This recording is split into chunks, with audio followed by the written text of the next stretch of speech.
Hi, everyone. Thanks for joining us here tonight. Because it's the holiday season, in addition to our regular bookish videos, we're also starting a new, very different series tonight in which we're doing fireside readings of Charles Dickens' Christmas stories. Now, almost everyone is familiar with the 1843 classic, A Christmas Carol, which is one of the things that in part played a role in elevating Christmas to the major holiday that it is today. But I myself, until very recently, did not realize, until I discovered this 100-year-old volume, that Charles Dickens actually wrote many Christmas stories, some novellas and many short stories, some of which are included in this volume.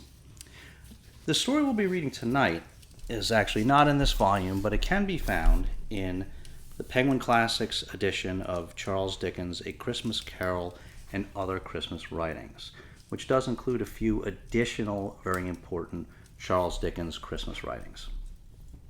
We thought it would be appropriate to start with a little story that was published a few years before A Christmas Carol in the Pickwick Papers. That was a monthly publication published between 1836 and 1837. And this little-known story has been called the prototype for A Christmas Carol, where, as you'll see, instead of three ghosts and a cantankerous business owner by the name of Ebenezer Scrooge, there are some goblins and a gravedigger by the name of Gabriel Grubb. This is the story of the goblins who stole a sexton. In an old abbey town, down in this part of the country, a long, long while ago, so long that the story must be a true one, because our great-grandfathers implicitly believed it, there officiated a sexton and gravedigger in the churchyard, one Gabriel Grubb. It by no means follows that because a man is a sexton and constantly surrounded by emblems of mortality, therefore he should be a morose and melancholy man.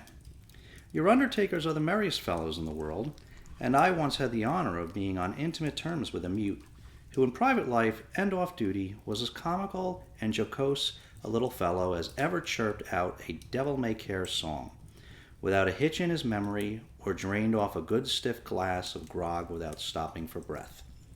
But notwithstanding these precedents to the contrary, Gabriel Grubb was an ill-conditioned, cross-grained, surly fellow, a morose and lonely man, who consorted with nobody but himself, and an old wicker bottle which fitted into his large, deep waistcoat pocket, and who eyed each merry face as it passed him by, with such a deep scowl of malice and ill humor, as it was difficult to meet without feeling something the worse for. A little before twilight one Christmas Eve, Gabriel shouldered his spade, lighted his lantern, and betook himself towards the old churchyard, for he had got a grave to finish by next morning, and feeling very low, he thought it might raise his spirits, perhaps, if he went on with his work at once. As he wended his way up the ancient street, he saw the cheerful light of the blazing fires gleam through the old casements, and heard the loud laugh and the cheerful shouts of those who were assembled around them. He marked the bustling preparations for next day's good cheer, and smelt the numerous savory odors consequent thereupon, as they steamed up from the kitchen windows in clouds. All this was gall and wormwood to the heart of Gabriel Grubb, and as groups of children bounded out of the houses, tripped across the road, and were met, before they could knock at the opposite door, by half a dozen curly-headed little rascals who crowded round them as they flocked upstairs to spend the evening in their Christmas games, Gabriel smiled grimly, and clutched the handle of his spade with a firmer grasp, as he thought of measles, scarlet fever, thrush, whooping cough, and a good many other sources of consolation beside. In this happy frame of mind, Gabriel strode along, returning a short, sullen growl to the good-humored greetings of such of his neighbors as now and then passed him, until he turned into the dark lane which led to the churchyard.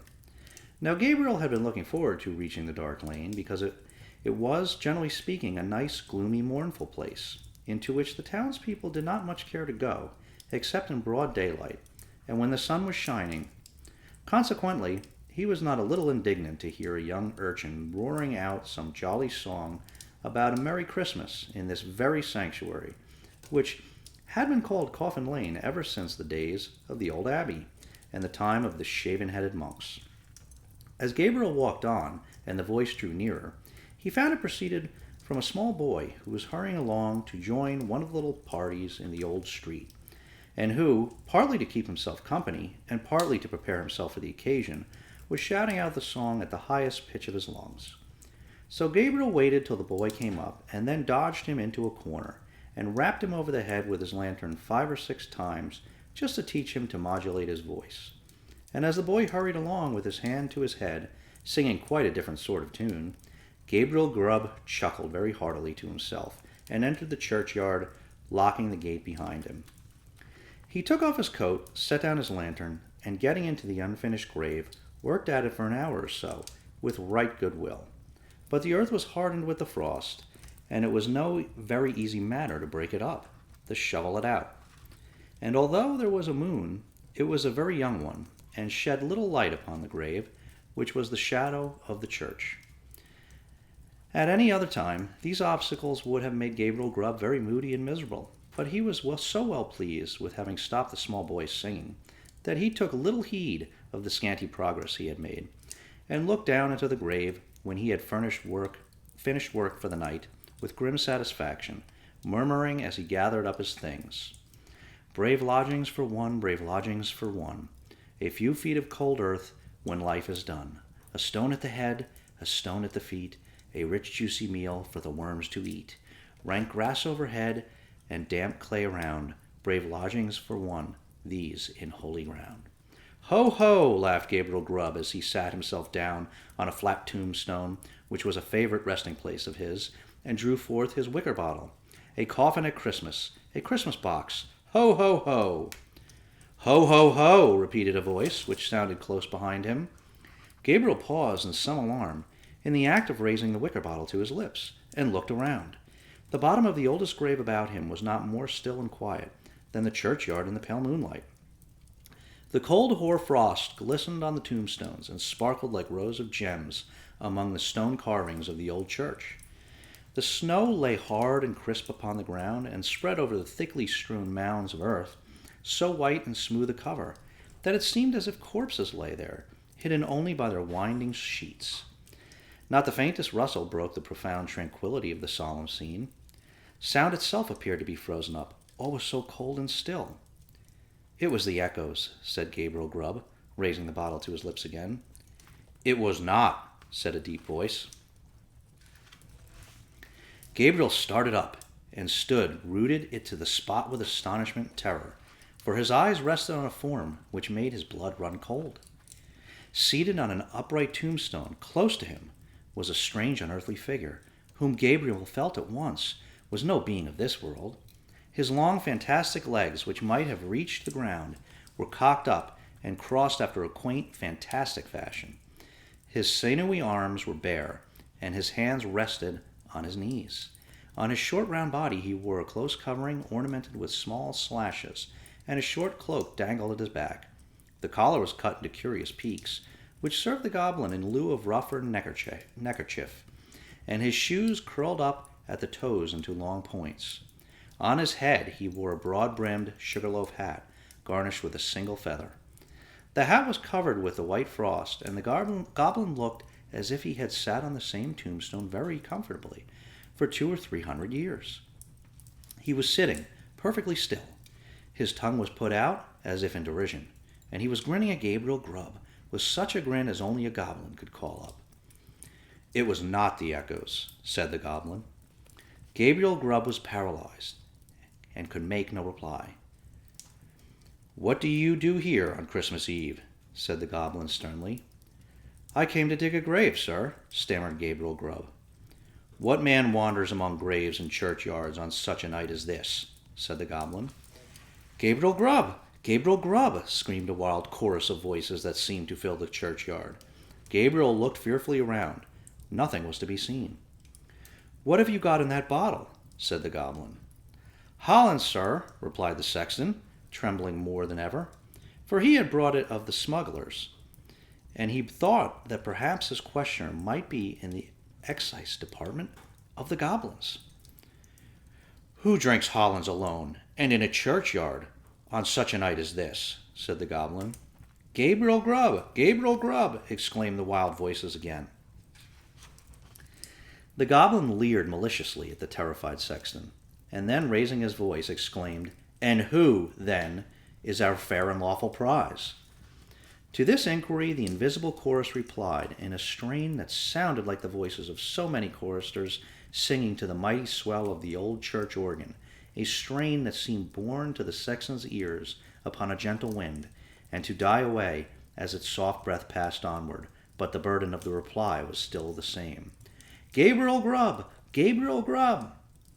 The goblin grinned a broader grin than before, as he said, "Well, Gabriel, what do you say to this?" The sexton gasped for breath. "What do you think of this, Gabriel?" said the goblin, kicking up his feet in the air on either side of the tombstone, and looking at the turned-up points with as much complacency as if he had been contemplating the most fashionable pair of Wellingtons in all Bond Street. It's very curious, sir," replied the sexton, half dead with fright. "Very curious, and very pretty, but I think I'll go back and finish my work, sir, if you please." "Work?" said the goblin. "What work?" "The grave, sir, making the grave," stammered the sexton. "Oh, the grave, eh?" said the goblin. "Who makes graves at a time when all other men are merry, and takes a pleasure in it?" Again the mysterious voices replied, "Gabriel Grubb! Gabriel Grubb!" "I'm afraid my friends want you, Gabriel," said the goblin, thrusting his tongue further into his cheek than ever, and a most astonishing tongue it was. "I'm afraid my friends want you, Gabriel," said the goblin. "Under favor, sir," replied the horror-struck sexton. "I don't think they can, sir. They don't know me, sir. I don't think the gentlemen have ever seen me, sir." "Oh, yes they have," replied the goblin. "You know the man with the sulky face and the grim scowl that came down the street tonight, throwing his evil looks at the children, and grasping his burying spade the tighter? You know the man that struck the boy in the envious malice of his heart, because the boy could be merry, and he could not? You know him? We know him." Here the goblin gave a loud, shrill laugh, that the echoes returned 20-fold, and throwing his legs up in the air, stood upon his head, or rather upon the very point of his sugar-loaf hat, on the narrow edge of the tombstone, from whence he threw a somerset with extraordinary agility, right to the sexton's feet, at which he planted himself in the attitude in which tailors generally sit upon the shop-board. I'm afraid I must leave you, sir," said the sexton, making an effort to move. "Leave us?" said the goblin. "Gabriel Grubb going to leave us? Ho, ho, ho!" As the goblin laughed, the sexton observed for one instant a brilliant illumination within the windows of the church, as if the whole building were lighted up. It disappeared, the organ pealed forth a lively air, and whole troops of goblins, the very counterpart of the first one, poured into the churchyard and began playing at leapfrog with the tombstones, never stopping for an instant to take breath, but overing the highest among them, one after the other, with the most marvelous dexterity. The first goblin was a most astonishing leaper, and none of the others could come near him. Even in the extremity of his terror, the sexton could not help observing that while his friends were content to leap over the common-sized gravestones, the first one took the family vaults, iron railings and all, with as much ease as if they had been so many street posts. At last the game reached to a most exciting pitch. The organ played quicker and quicker, and the goblins leapt faster and faster, coiling themselves up, rolling head over heels upon the ground, and bounding over the tombstones like footballs. The sexton's brain whirled round with the rapidity of the motion he beheld, and his legs reeled beneath him, as the spirits flew before his eyes, when the Goblin King suddenly, darting towards him, laid his hand upon his collar, and sank with him through the earth. When Gabriel had had time to fetch his breath, which the rapidity of his descent had for the moment taken away, he found himself in what appeared to be a very large cavern, surrounded on all sides by crowds of goblins, ugly and grim. In the center of the room, on an elevated seat, was stationed his friend of the churchyard, and close behind him stood Gabriel Grubb himself, without the power of motion. "Cold tonight," the king of goblins said the king of goblins. "Very cold. A glass of something warm here." At this command, half a dozen officious goblins, with a perpetual smile upon their faces, whom Gabriel Grubb imagined to be courtiers, on that account hastily disappeared, and presently returned with a goblet of liquid fire, which they presented to the king. "Ah," said the goblin, whose cheeks and throat were quite transparent as he tossed down the flame, "this warms one indeed. Bring a bumper of the same for Mr. Grubb." It was in vain for the unfortunate sexton to protest that he was not in the habit of taking anything warm at night, for one of the goblins held him while another poured the blazing liquid down his throat, and the whole assembly screeched with laughter as he coughed and choked, and wiped away the tears which gushed plentifully from his eyes after swallowing the burning draught. "And now," said the king, fantastically poking the taper corner of his sugar-loaf hat into the sexton's eye, and thereby occasioning him the most exquisite pain, "and now, show the man of misery and gloom a few of the pictures from our own great storehouse." As the goblin said this, a thick cloud which obscured the further end of the cavern rolled gradually away, and disclosed, apparently at a great distance, a small and scantily furnished but neat and clean apartment. A crowd of little children were gathered around a bright fire, clinging to their mother's gown and gambolling around her chair. The mother occasionally rose and drew aside the window curtain as if to look for some expected object. A frugal meal was ready spread upon the table, and an elbow chair was placed near the fire. A knock was heard at the door. The mother opened it, and the children crowded round her, and clapped their hands for joy as their father entered. He was wet and weary, and shook the snow from his garments as the children crowded round him, and seizing his cloak, hat, stick, and gloves, with busy zeal, ran with them from the room. Then as he sat down to his meal before the fire, the children climbed about his knee, and the mother sat by his side, and all seemed happiness and comfort. But a change came upon the view, almost imperceptibly. The scene was altered to a small bedroom, where the fairest and youngest child lay dying.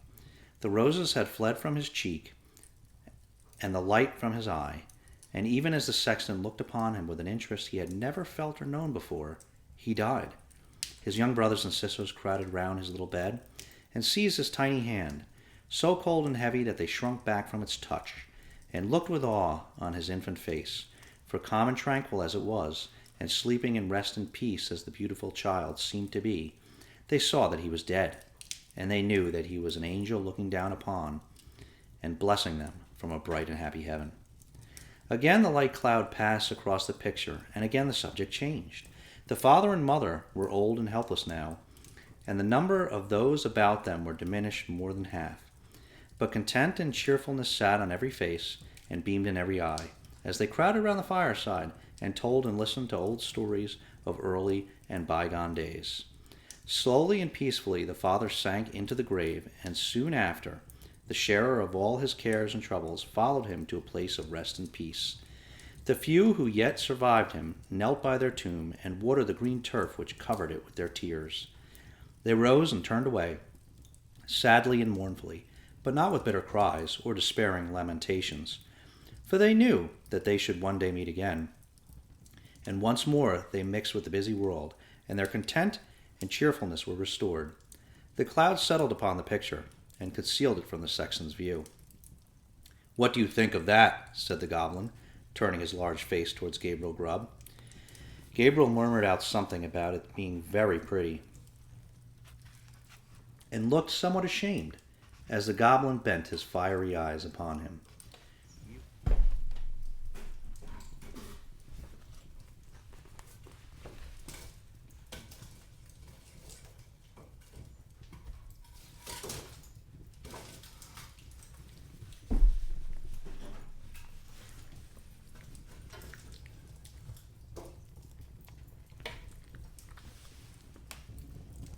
"You, a miserable man," said the goblin, in a tone of excessive contempt.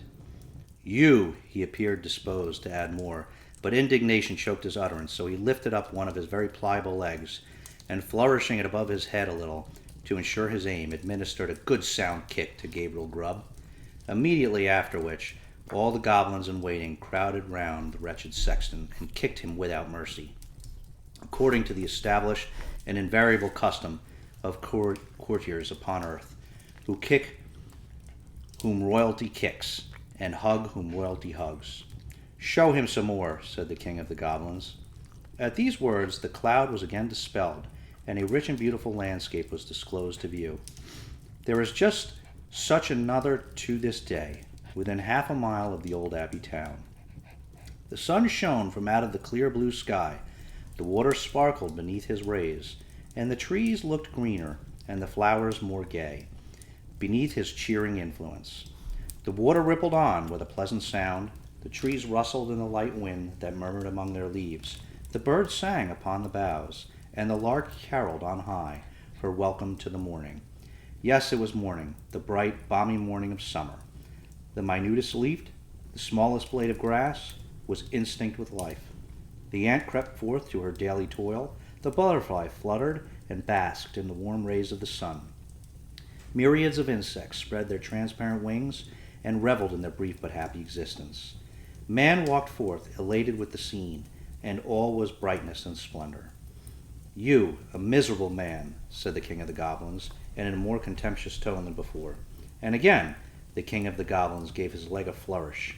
Again it descended on the shoulders of the sexton, and again the attendant goblins imitated the example of their chief. Many a time the cloud went and came, and many a lesson it taught to Gabriel Grubb, who, although his shoulders smarted with pain from the frequent applications of the goblin's feet thereunto, looked on with an interest which nothing could diminish. He saw that men who worked hard and earned their scanty bread with lives of labor were cheerful and happy, and that the most ignorant, the sweet face of nature, was a never-failing source of cheerfulness and joy.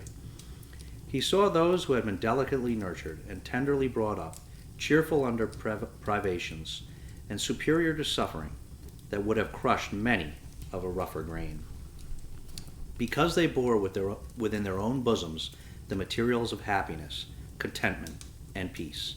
He saw that women, the tenderest and most fragile of all God's creatures, were the oftenest superior to sorrow, adversity, and distress. And he saw that it was because they bore in their own hearts an inexhaustible wellspring of affection and devotedness. Above all, he saw that men like himself, who snarled at the mirth and cheerfulness of others, were the foulest weeds on the fair surface of the earth. And setting all the good of the world against the evil, he came to the conclusion that it was a very decent and respectable sort of world after all. No sooner had he formed it than the cloud which had closed over the last picture seemed to settle on his senses and lull him to repose. One by one the goblins faded from his sight, and as the last one disappeared, he sunk to sleep. The day had broken when Gabriel Grubb awoke, and found himself lying at full length on the flat gravestone in the churchyard, with the wicker bottle lying empty by his side, and his coat, spade, and lantern, all well whitened by the last night's frost, scattered on the ground. The stone on which he had first seen the goblin seated stood bolt upright before him, and the grave at which he had worked the night before was not far off. At first he began to doubt the reality of his adventures, but the acute pain in his shoulders when he attempted to rise assured him that the kicking of the goblins was certainly not ideal. He was staggered again by observing no traces of footsteps in the snow on which the goblins had played at leapfrog with the gravestones. But he speedily accounted for this circumstance when he remembered that, being spirits, they would leave no visible impression behind them. So Gabriel Grubb got on his feet as well as he could for the pain in his back, and brushing the frost off his coat, put it on and turned his face towards the town. But he was an altered man, and he could not bear the thought of returning to a place where his repentance would be scoffed at and his reformation disbelieved. He hesitated for a few moments, and then turned away to wander where he might and seek his bread elsewhere. The lantern, the spade, and the wicker bottle were found that day in the churchyard. There were a great many speculations about the sexton's fate at first, but it was speedily determined that he had been carried away by the goblins, and there were not wanting some very credible witnesses who had distinctly seen him whisk through the air on the back of a chestnut horse blind of one eye, with the hindquarters of a lion and the tail of a bear.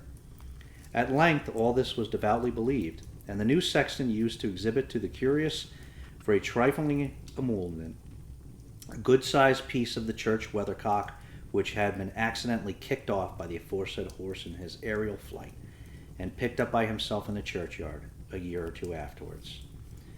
Unfortunately, these stories were somewhat disturbed by the unlooked-for reappearance of Gabriel Grubb himself, some 10 years afterwards, a ragged, contented, rheumatic old man. He told his story to the clergyman and also to the mayor, and in course of time it began to be received as a matter of history, in which form it has continued down to this very day. The believers in the weathercock tale, having misplaced their confidence once, were not easily prevailed upon to part with it again. So they looked as wise as they could, shrugged their shoulders, touched their foreheads, and murmured something about Gabriel Grubb's having drunk all the Hollands, and then fallen asleep on the flat tombstone. And they affected to explain what he supposed he had witnessed in the Goblin's Cavern by saying that he had seen the world and grown wiser. But his opinion was by no means a popular one at any time. Gradually died off, and be the matter how it may, as Gabriel Grubb was afflicted with rheumatism to the end of his days, this story has at least one moral, if it teach no better one, and that is, that if a man turns sulky and drinks by himself at Christmas time, he may make up his mind to be not a bit the better for it, let the spirits be ever so good, or let them be even as many degrees beyond proof as those which Gabriel Grubb saw in the Goblin's Cavern. So we hope you enjoyed that story. Hopefully you recognize something a little familiar in it. We'll be back again for another Christmas reading, Dickens Christmas story reading another night. But until next time, happy holidays, and thanks for joining us.